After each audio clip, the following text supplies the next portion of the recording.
Hi అందరికీ welcome back to our channel Telugu veg flavours. ఈరోజు వీడియోలో సింపుల్గా తక్కువ టైంలో వెజ్ పులావ్ని రుచిగా ఎలా చేసుకోవాలో చూద్దాము. ఇదైతే పిల్లలకి లంచ్ బాక్స్కి ఆఫీసులకైనా పర్ఫెక్ట్ రెసిపీ లాగా ఉంటుంది. పాట్లాక్లకి పిల్లలకి స్కూల్కి పంపించడానికి కూడా పర్ఫెక్ట్ రెసిపీ అనమాట. ఇదైతే చాలా రుచిగా ఉంటుంది. కుక్కర్లో అయితే దీన్ని ఈజీగా చేసేయచ్చు. బిర్యానీకి ఏ మాత్రం తీసిపోదు. కుక్కర్లో ఇలా సింపుల్గా అయితే చేసేయచ్చు. మరి ప్రాసెస్లోకి అయితే వెళ్ళిపోదామా. ముందుగా దీనికోసం నేను కూరగాయ ముక్కలన్నీ కట్ చేసి పక్కన పెట్టేసుకున్నాను. దీన్ని ఒక పెద్ద కుక్కర్లో చేస్తున్నాను. ముందుగా కుక్కర్లో కొంచెం నెయ్యి అయితే యాడ్ చేసుకున్నాను. నెయ్యి నూనె రెండు మనం యాడ్ చేయాలి. సగం సగం అలా చేసుకోవాలి. ఇక్కడ నేను సగం నెయ్యి తీసుకున్నాను, సగం ఆయిల్ తీసుకున్నాను. కొంచెం వేడైన తర్వాత షాజీరా అయితే వేసేసుకున్నాను. తర్వాత హోల్ గరం మసాలా అయితే దీనిలో యాడ్ చేశాను. ఈ హోల్ గరం మసాలా కొంచెం చిటపట అన్న తర్వాత జీడిపప్పు పలుకులు కూడా దీనిలో అయితే యాడ్ చేసుకున్నాను. ఇవి కొంచెం బ్రౌన్ కలర్ వచ్చేంత వరకు మనం వీటిని అయితే వేయించుకోవాల్సి ఉంటుంది. ఇవి బ్రౌన్ కలర్ వచ్చేంత వరకు వేయించుకొని నెక్స్ట్ దీనిలో మనం కట్ చేసి పెట్టుకున్న కూరగాయ ముక్కలన్నీ వేసుకోవాలి. ఇక్కడ నేను క్యారెట్, బీన్స్, ఆలు ఇవైతే వేసుకున్నాను అనమాట.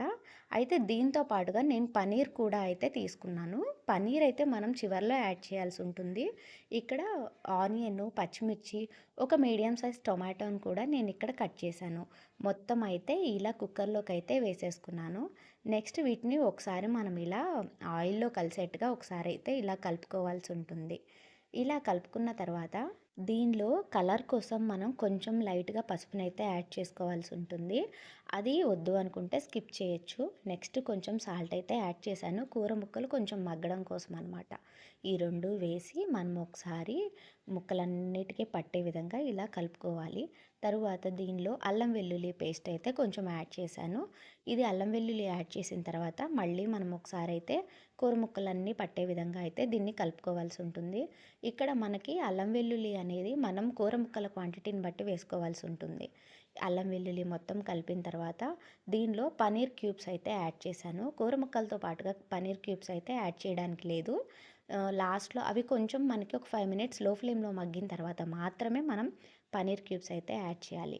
పనీర్ క్యూబ్స్ వేసిన తర్వాత ధనియా జీలకర్ర పొడి ఉంటుంది కదా, అదైతే నేను ఒక 2 చిన్న స్పూన్స్ అయితే యాడ్ చేశాను. తర్వాత షాహీ బిర్యానీ మసాలా పౌడర్ ఉంటుంది కదా, ఆ పౌడర్ని అయితే నేను ఇక్కడ తీసుకున్నాను. ఇది వేస్తే పులావ్కి అయితే పర్ఫెక్ట్ టేస్ట్ వస్తుంది. మనకి బిర్యానీ రుచి కూడా వస్తుందన్నమాట.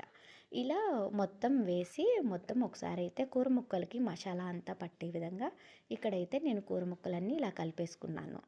తర్వాత ఒక 2 మినిట్స్ తర్వాత మనం దీనిలో అయితే వాటర్ యాడ్ చేయాల్సి ఉంటుంది.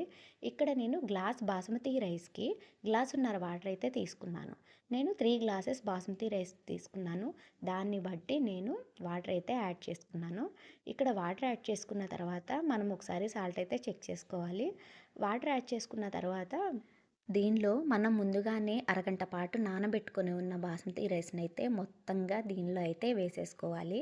నేను ముందుగా వాటర్ సపరేట్గా తీసుకున్నాను, బాస్మతి రైస్ సపరేట్గా నానబెట్టేసుకున్నాను. ఇలా బాస్మతి రైస్ మొత్తాన్ని దీనిలో అయితే ఇలా వేసేసుకొని మొత్తం ఒకసారి అయితే గరిటతో ఇలా కలుపుకోవాల్సి ఉంటుంది. ఇక్కడ మనం ఒకసారి చివరగా మనం సాల్ట్ అయితే చెక్ చేసుకోవాల్సి ఉంటుంది. కొత్తిమీర, పుదీనా కూడా దీనిలో ఫైనల్గా అయితే ఇలా వేసేసుకోవాలి. ఇలా వేసేసుకున్న తర్వాత సాల్ట్ అయితే ఒకసారి చెక్ చేసుకోవాలి కదా. సాల్ట్ అయితే ఇక్కడ నేను మళ్ళీ ఇంకొకసారి సాల్ట్ అయితే యాడ్ చేశాను. లైట్గా తగ్గిందనమాట. సెకండ్ టైం కూడా వేశాను, అయినా సరిపోలేదు. మళ్ళీ చివరగా మళ్ళీ సాల్ట్ అయితే ఇక్కడ యాడ్ చేసుకొని సాల్ట్ వాటర్కి అంతా పట్టే విధంగా అలా అయితే మొత్తం కలుపుకున్నాను గరిటెతో. ఇలా మనం ఒకసారి మొత్తం ఫైనల్గా చెక్ చేసుకోవాలి. గరిటెతో చెక్ చేసుకొని ఒకసారి సాల్ట్ చెక్ చేసుకోవాలి. కొంచెం వాటర్ పక్కకు తీసుకొని మనం చెక్ చేసుకుంటే మనకు తెలుస్తుంది. ఇలా లిడ్ అయితే పెట్టేసుకున్నాను అనమాట. దీన్ని మీడియం ఫ్లేమ్లో 2 విజిల్స్ వచ్చేంత వరకు మనం కుక్కర్ని అలా మూత పెట్టుకొని ఉంచాలి. 2 విజిల్స్ అయిపోయి స్టీమ్ పోయిన తర్వాత తీస్తే మనకి ఇక్కడ పర్ఫెక్ట్గా హ్మ్. పులావ్ అయితే రెడీ అయిపోయింది. చాలా అంటే చాలా రుచిగా ఉంది. ఈసారి అయితే నేను కొంచెం స్పైసీగా చేశాననమాట పులావ్ అయితే. నార్మల్‌గా అయితే నేను కొంచెం స్పైస్ తక్కువగా చేస్తాను. ఈసారి మాత్రం కొంచెం స్పైసీగా చేశాను. చాలా బాగా కుదిరింది.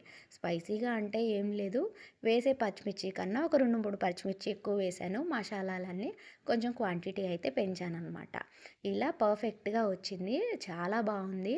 ఒకసారి మీరు కూడా ఎలా వచ్చిందో ఒకసారి ట్రై చేయండి. వీడియోని ఇక్కడితో ఎండ్ చేస్తున్నాను. వీడియో నచ్చితే తప్పకుండా లైక్ చేయండి. మా ఛానల్‌ని సబ్స్క్రైబ్ చేసుకోండి. మరో మంచి వీడియోతో మళ్ళీ కలుద్దాం. బాయ్ బాయ్ అందరికీ. Thank you for watching.